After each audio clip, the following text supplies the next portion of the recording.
a síndrome do X frágil e o autismo, basicamente elas se diferenciam porque a síndrome do X frágil é uma condição sindrômica, tá?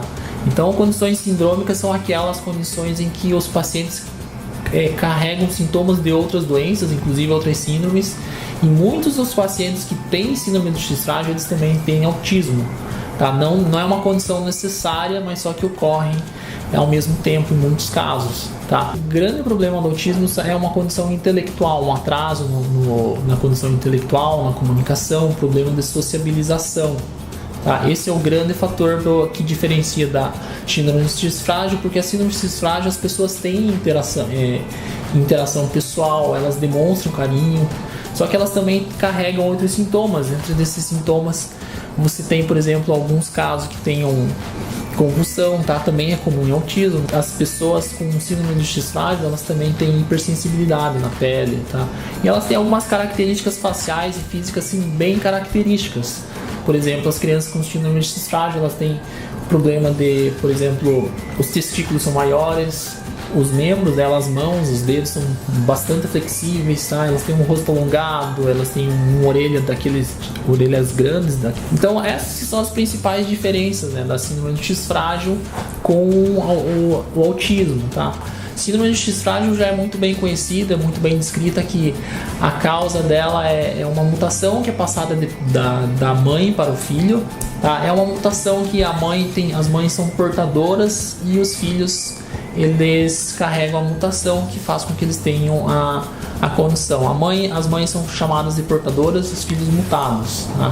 E esses filhos mutados, tanto meninos quanto meninas, eles passam a ter a síndrome, tá? E em autismo, por exemplo, uma parte dos autismos eles são hereditários, como a síndrome do X frágil, mas existe uma parte dos autistas que já não, eles obtêm a condição, o autismo, por alguma condição ambiental. Quando uma criança é diagnosticada tanto com síndrome do X frágil quanto com autismo, ela pode fazer o tratamento de ambas as condições, tá? Então ela pode dirigir um tratamento só para X frágil, tá? Dado que você já sabe, confirmou que ela tem a mutação genética, tá? E no caso do autismo, o ideal é tentar identificar que tipo de condição autista que ela possui para também fazer um tratamento dirigido.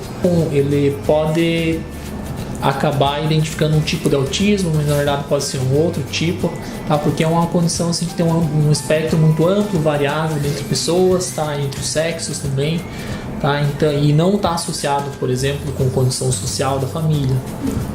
O aconselhamento genético, em termos gerais, primeiro que tem que ser um profissional da área, tá? O profissional da área tem que fazer o aconselhamento, que ela vai basicamente identificar uma mutação genética que a pessoa carrega, seja homem ou mulher, tá? E por meio daquela informação da mutação genética que pode causar alguma síndrome, tá? No caso do síndrome X frágil seriam as mulheres, tá? E indicar para elas a possibilidade delas terem um filho com a condição, tá?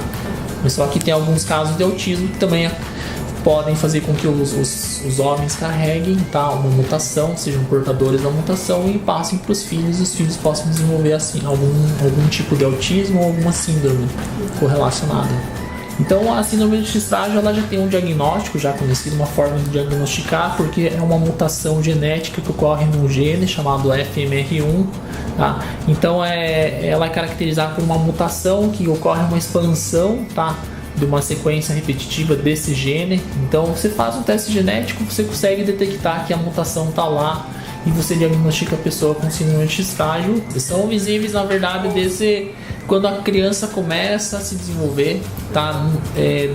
Isso é bem variável de criança para criança, tá? Mas no início, às vezes, muitos dados confundem o profissional, até a própria família, porque ela não sabe se às vezes tem alguma parte do corpo que se desenvolve mais rapidamente ou não, tá? E em geral a maioria dos casos, muitos casos na verdade, não todos, mas muitos casos de síndromes neurológicas, no caso até a própria síndrome do X frágil, o que se observa é que a pessoa tem um problema, um atraso na interação social, tá? E daí outras características, né? Alguns problemas de saúde, até mesmo confusão, porque é uma síndrome que carrega, faz com que os portadores, as pessoas afetadas tenham outros problemas, né, de saúde.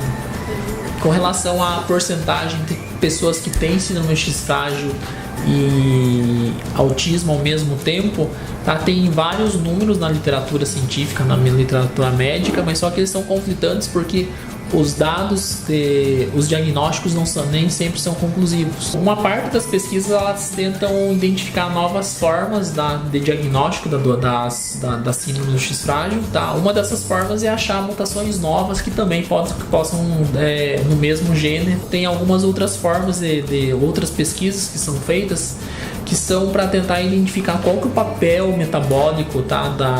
do gene FMR1 nas células do corpo.